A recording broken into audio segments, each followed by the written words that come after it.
दोस्तों, क्या राहुल गांधी से ट्रंप आदेश ले रहे हैं? मतलब क्या ट्रंप को राहुल गांधी ऑर्डर दे रहे हैं? क्या वाकई में राहुल गांधी ट्रंप की जुबान बोल रहे हैं? दोस्तों, ये सवाल सुनकर आप कहेंगे कुमकुम किस तरह की बात बोल रही हैं आप? ऐसा कैसे हो सकता है कि राहुल गांधी ट्रंप को ऑर्डर दें या फिर ट्रंप राहुल गांधी के कहे पर चले? बट ये चर्चा है सोशल मीडिया में और बाकायदा बीजेपी समर्थित लोग ये बात कर रहे हैं, तो मुझे लगा आपके सामने इसका सच भी रखो। लेकिन इसके साथ साथ दोस्तों, ये भी एक सवाल आज हम इस वीडियो में उठाएंगे कि एस जयशंकर और शशि थरूर, जो दो इन दिनों बड़े लाडले विदेश नीति के नाम पर मोदी जी के बने हुए हैं और मोदी जी की मीडिया के बने हुए हैं, दोनों ने मोदी की सो कॉल्ड विश्व गुरु और विदेश नीति का बट्टा बैठा दिया है। ऐसा बट्टा जो सीधा सीधा मोदी की पूरी राजनीतिक साख की कलई खोल रहा है। दोस्तों, अमेरिका के राष्ट्रपति डोनाल्ड ट्रंप ने जिस तरह से कल शाम भारत पर 25% टैरिफ का ऐलान करते हुए कहा कि 1 अगस्त से न केवल उस पर 25% टैरिफ लगेगा, बल्कि रूस से तेल खरीदने पर अतिरिक्त टैरिफ भी लगेगा। इसके अलावा ईरान से तेल लाने वाली 6 भारतीय कंपनियों पर सैंक्शंस लगा दिए गए, प्रतिबंध लगा दिए गए। इसके अलावा ट्रंप पाकिस्तान के लिए कह रहे हैं कि पाकिस्तान से उनकी डील हो गई है, क्या पता आने वाले वक्त में ऐसा भी दौर आए कि भारत पाकिस्तान के साथ तेल खरीदे। वाह, मतलब दोस्तों, इतने अच्छे दिन भी नहीं चाहिए थे कि हमको अमेरिका का राष्ट्रपति बताए कि ऐसा भी दिन आ सकता है कि भारत पाकिस्तान से तेल खरीदे। ये सब कुछ क्यों हो रहा है दोस्तों? आखिर इसके पीछे की वजह क्या है?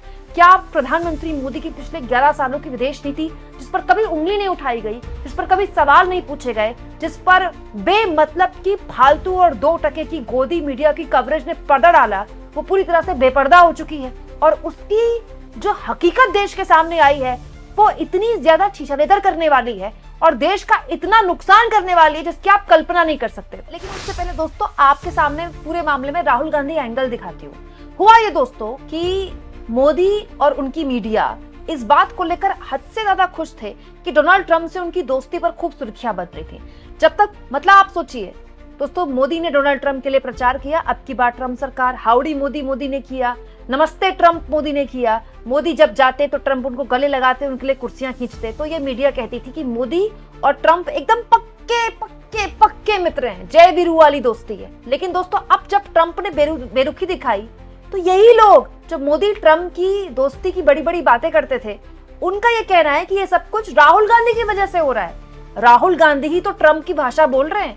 दोस्तों, कल ये खबर मैंने आपको दिखाई थी। दरअसल राहुल गांधी ने कल संसद भवन में मीडिया से बात करते हुए कहा था कि ये सब कुछ बयानबाजी जो ट्रंप कर रहे हैं, सीज फायर को लेकर जो दावे कर रहे हैं, वो दरअसल जो ट्रेड डील अभी हुई नहीं है भारत और अमेरिका के बीच में, उसको लेकर इन पर प्रेशर, यानी कि भारत सरकार पर प्रेशर डालना चाहते हैं। और अभी आप देखिए ट्रेड डील कैसे निकल कर आती है। ये बोलकर राहुल गांधी निकल गए। दोस्तों, इसको आधार बनाकर बाकायदा ये कहा जा रहा है कि देखिए राहुल गांधी को कैसे पता चला कि ट्रेड डील पर बात अभी तक बनी नहीं है, और राहुल गांधी ने इधर ये इशारा किया, उधर ट्रंप ने टैरिफ लगा दिया। दोस्तों, हर्षवर्धन त्रिपाठी, आप वरिष्ठ पत्रकार हैं, मुझसे तो अनुभव में और उम्र में काफी बड़े हैं, मैं सम्मान करती हूँ बहुत। यूट्यूबर भी हैं और आप न्यूज चैनल्स में इनको प्रमुखता से सुनते भी रहते होंगे। ये बीजेपी समर्थित पत्रकार माने जाते हैं। इनकी तरफ से देखिए राहुल गांधी के इस बयान पर कहा गया है, भारत को अब पूरी तरह से प्रमाण मिल गया है कि डोनाल्ड ट्रंप के लिए राहुल गांधी लगातार बैटिंग कर रहे थे।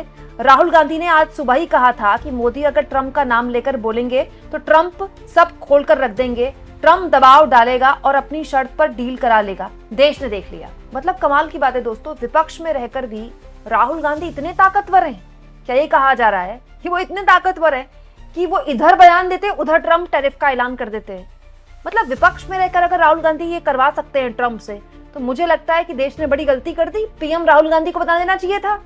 अगर विपक्ष में रहकर वो ट्रंप से टैरिफ का ऐलान करवा सकते हैं, सत्ता पक्ष में रहकर तो पता नहीं ट्रंप से क्या करवा देते भारत के लिए।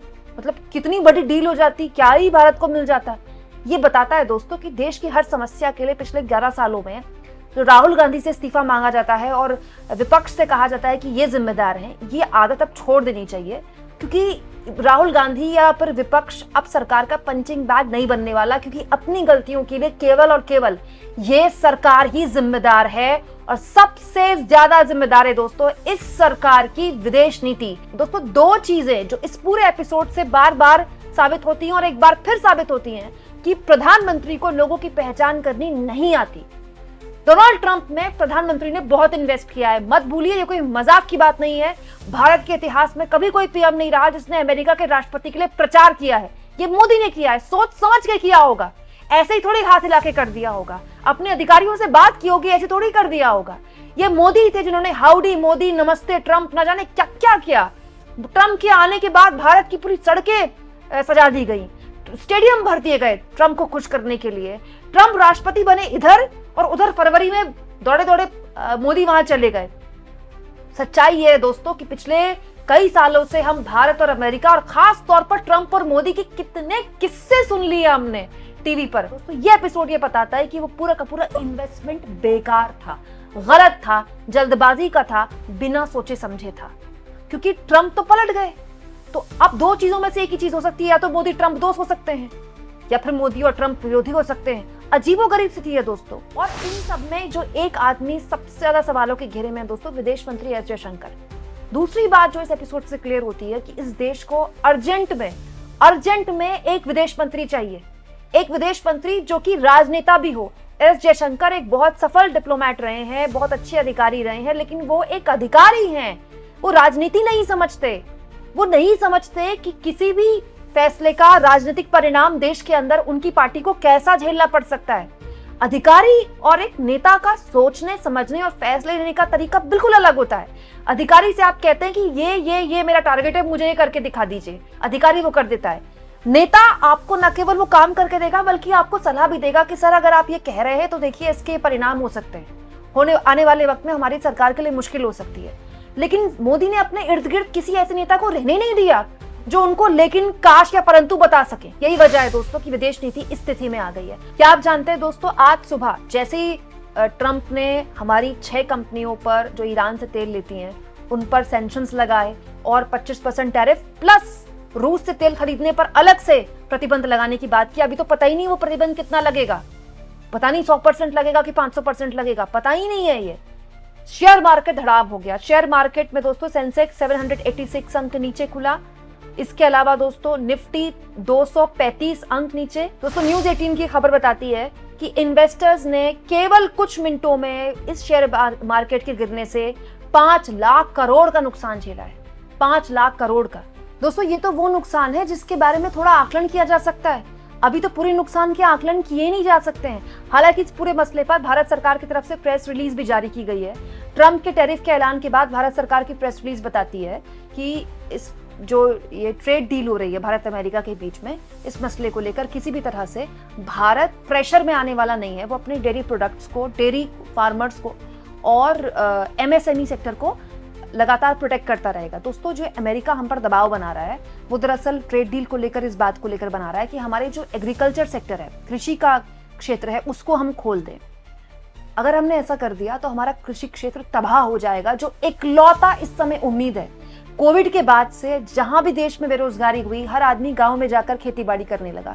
आज भी अगर जीडीपी का जो सबसे बड़ा जो योगदान है जीडीपी में, वो कृषि सेक्टर का है। अगर हमने एग्रीकल्चर सेक्टर को खोल दिया, हमारा किसान तबाह हो जाएगा, खत्म हो जाएगा, हालत खराब हो जाएगी देश की। इसीलिए सरकार साफ कह चुकी है अमेरिका से कि हम कृषि सेक्टर आपके लिए नहीं खोल सकते। इसके अलावा दूसरे सेक्टर्स भी हैं, अगर हमने वो भी खोल दी दोस्तों तो हमारा जो स्मॉल स्केल इंडस्ट्री है, एमएसएमई इंडस्ट्री है, वो तबाह हो जाएगी। ट्रंप ये जो लगातार बातें बोल रहे हैं, ये सिर्फ ये प्रेशर टैक्टिक्स है, ये उनके प्रेशर बनाने की तकनीक है। लेकिन ट्रंप ऐसा क्यों कर रहे हैं? क्या वो ये जानते हैं कि भारत इस तरह के प्रेशर में आ जाएगा? क्या ऐसा पहले हुआ है? दोस्तों मुझे ऐसा लगता है कि इस पूरे मसले को लेकर भारत सरकार को बहुत ही स्ट्रांगली बात करनी चाहिए। संसद चल रही है, मोदी संसद में क्यों नहीं आते हैं? कल राज्यसभा में इतना अच्छा मौका था दोस्तों, इधर ट्रंप ने टैरिफ का ऐलान किया था, राज्यसभा चल रही थी, मोदी को राज्यसभा में आना चाहिए था, सीना ठोक के कहना चाहिए था कि हम टैरिफ झेल लेंगे लेकिन हम अपने सेक्टर्स को तबाह नहीं होने देंगे, हम अपने हितों को सर्वोपरि रखेंगे। लेकिन पीएम संसद में नहीं आते, कोई बयान जारी नहीं होता, कोई मंत्री कुछ कहता नहीं है, एक प्रेस रिलीज से बात खत्म कर दी जाती है। ये बताता है कि इस सरकार की पूरा जो क्राइसिस मैनेजमेंट है ना, वो क्राइसिस हैंडल करने की क्षमता ही नहीं है इस सरकार में। अब आप देखिए दोस्तों, जयशंकर को लेकर मैंने एक बात बोली कि उनकी विदेश नीति इतनी फ्लॉप रही है। अब आप शशि थरूर को लेकर ले लीजिए। थरूर इन दिनों बीजेपी के एकदम फेवरेट बने हुए हैं। मोदी जी भी अपने भाषण में उनकी चर्चा करने लगे हैं, मीडिया वालों के लिए भी बड़े फेवरेट हैं। थरूर के नेतृत्व में बाकायदा एक डेलीगेशन विपक्षियों का, सत्ता पक्ष का अमेरिका गया ऑपरेशन सिंदूर के बाद। याद है ना, जेडी वान से मिलने के लिए फोटो वगैरह थरूर ने ही शेयर की थी। क्या हासिल हुआ उससे? आपके जो विदेश नीति के दो प्यारे प्यारे लाडले चेहरे थे, थरूर जयशंकर, दोनों सुपर फ्लॉप साबित हुए।